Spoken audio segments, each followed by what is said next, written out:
Just days after accepting the position of Assistant Director of Football Recruiting for the University of Michigan, Shemy Schembechler, son of legendary head coach Bo Schembechler, has resigned. The departure comes amid scrutiny that Schembechler's social media activity showcased racist behavior. Now, for full disclosure, while I did know Coach Bo Schembechler, I do not know his son. I have no idea if this man engages in racial bias or if his skill set warranted being hired in the first place. But I do know that accusations of racism are serious and must be investigated, which is why I was surprised that article after article lacked any detail of what exactly these posts said. Finally, I found that Schembechler had engaged with content from the likes of Jason Whitlock, who is himself a black man and a guest of this program, as well as quotes from Thomas Sowell, another black man who was one of the foremost economists of the last century. This left me with two thoughts. One, either I'm missing something and Schembechler did indeed support posts that intend to discriminate against people based on their ethnicity, which begs the question, how did he get hired in the first place and who will be held accountable for that hiring? Or two, Schembechler did not actually engage in any racial bias, but using the term racism is being used as a catch-all phrase, which prevents us from needing to articulate the specificity with which we disagree with one another. In other words, there's a political disagreement rather than a racial one.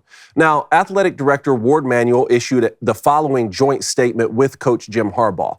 We are aware of some comments and likes on social media that have caused concern and pain for individuals in our community. Michigan Athletics is fully committed to a place where our coaches and student athletes feel welcome and where we fully support the commitment to diversity, equity, and inclusion. Now, keep in mind, head basketball coach Juwan Howard physically struck an opposing coach during a game last season, yet still has his job, which sends the message that more pain is caused from social media than from a literal slap in the face. Now, Michigan football is coming off back-to-back Big Ten championships and college football playoff appearances. And Jim Harbaugh will return the best roster he's had during his tenure. So the expectations are high in Ann Arbor. But if the Wolverines want to vie once again for national titles and contend with the likes of Georgia, Alabama, LSU, and Clemson, then the program must be fully focused on athletic excellence and eliminate all other distractions, whether political in nature or not. Blaine Crane. Well done, sir. My co-host today. Well done, yes, sir. What's going on, man? What do you think? I don't know. I'm confused. It's funny when it comes to stuff like this, you get fired over apparently racism when you like two African-American tweets. Let's not forget about this Michigan team did hire a woman to be their quarterback's coach last year. I think a lot of this has to do with the success Michigan's having. I mean, if Michigan wasn't going to the playoffs, wasn't winning the Big Ten, I don't know if this would have happened. I don't even know if this would be in the headlines. What do you mean by that? It's just when it comes to Michigan, right? They're all for free speech and all this. And if this was such racism comments, why can't I find them anywhere? Did you find them? I looked all through and couldn't. This started while we were at your brother's wedding. Exactly. People started sending me these articles, and I wasn't really checking them because we were having a good time, which we'll get into a little bit more later. But I was looking at them the next morning, and I was like, well, man, this is not good. Because obviously, and here's a few things that you have to know, right? Like, Bo Schembechler is a legend. I went to work every day at Schembechler Hall. This is where, like this man is a legend, and Michigan football is what it is today in large part because of what he did. Now, I don't know his son, right? I don't know. It sounds like he was a recruiting director for NFL teams, and obviously Jim Harbaugh played quarterback for Coach Schembechler, so it makes sense that he was hired. I don't know if there was any nepotism there or if it just makes sense to hire a Michigan guy to help lead recruiting. So I was surprised that, man, all these articles, I can't see, like, what exactly are the posts? That seems like something you would lead with, and if it's bad enough, this should just take care of itself, right? When I did find the post, that's when it started coming up names like Jason Whitlock and Thomas Sowell, and obviously, somebody's on Twitter long enough. I don't know everything this guy's liked or posted or anything like that, but it started to seem like, oh my goodness, is this another example of someone being canceled because they're a conservative rather than actually racist? Or if he, like I said in the open, if there's racial bias there, then we have to blame the hiring in the first place. For sure. You coached. You, for a living, to feed your family, had to go and recruit kids to play college football for you so that you could coach them up. Either way you cut it, it's probably not a good look, right? When you're trying to go and recruit kids, if there's any sort of distraction from the program at all as you're getting ready to head into fall camp. Now, it's May, so this story will be gone by the time football season starts. But just from your perspective, is this something where do you think that there's like actually racial animus based off what you've heard? Here's one of the quotes from Thomas Sowell that I was able to find. Now, this is an economist, right, from the 20th century. He's still alive today, but I think this quote is from last century. The black family survived centuries of slavery and generations of Jim Crow, but it has disintegrated in the wake of liberals' expansion into the welfare state.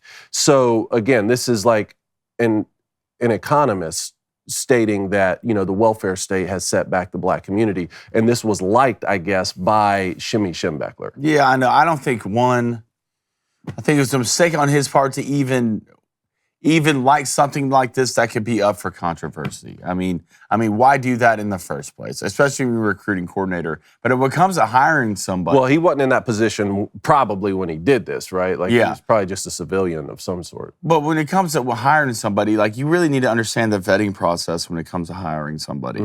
It's like almost getting drafted when it comes to the NFL. They've known I don't care who your dad is, but they've known what you've done for the last 20 years of your life. Facts. I mean, and you can't get away with anything. So do I think when it comes to Michigan and free speech, no, you have to fit into what Michigan believes in. And what we've seen from Michigan a little bit lately is they don't believe in a lot of conservative ideas, right? They're a very liberal, democratic place, as you see by their governor, and they kind of see what they do there. Do I believe he should have been fired? No. And if you really look over the tweet that he liked, is that tweet wrong?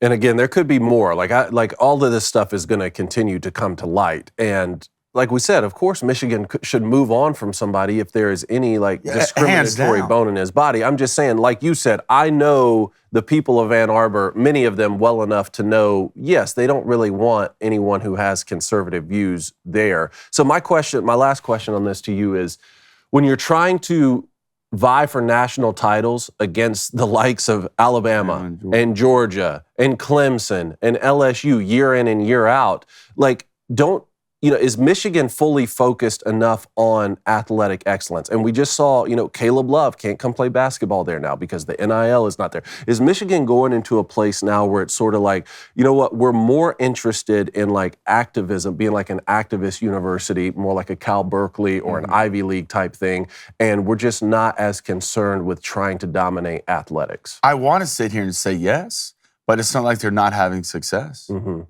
Other than the Michigan basketball situation, which still blows my mind, even with the team they put together, how they had that bad of a year. I mean, you see Hunter Dickinson now going to Kansas, Caleb Love not there. But, dude, they're winning the Big Ten and going to the playoffs almost every year now. But it still feels like deep down, you hear more about activism when you hear about football. Oh, I forgot. I'm glad I remembered this while we're still on this subject. Another tweet that he liked was from our friend Steve Dace. So Steve Dace had posted a picture with, I believe it was Robert Kennedy Jr., who's running for president, I think as a Democrat, to be honest, and our boy Steve Dace, who I hope will come on. Well, I'd like to get Jason Whitlock back on to talk about this, and now Steve Dace. For sure. And even Thomas Sowell, if he'll come on. And anybody who will talk about Steve Dace is one of the biggest Michigan guys you'll ever meet in your life. And I texted him last night about this, and he was just finding out about it himself. And so I don't know. Maybe Steve will come on and talk about it. Maybe Jason Whitlock will come on. But either way, it is May. There's time. This will be forgotten before college football starts. Michigan is going to be one of the favorites to win the championship. Can I ask you, how much do you think this is going to affect the Michigan football team? I don't think it will affect them. At all? I don't think it will affect them because either the guys in the locker room knew that this was going to be a problem and it's done with and they have plenty of time to move into fall camp, or in the back of their minds they're saying, wow, Coach Bo Schembechler's son didn't actually do anything wrong, and I hate that, but you know what? It's time to go win a championship. Either way, you know how hard they're working, those guys. Yeah, I know. They got the team to do it this year. Yeah. They got the team to do it this year, and it's not even close. Yeah, hey, don't come on the field soft. Hey, YouTube, thanks so much for watching. Go ahead and give us a subscribe there and give us a like. Also, check out our daily show every weekday. That's 7:30 to 9 Eastern, 6:30 to 8 Central. See you there.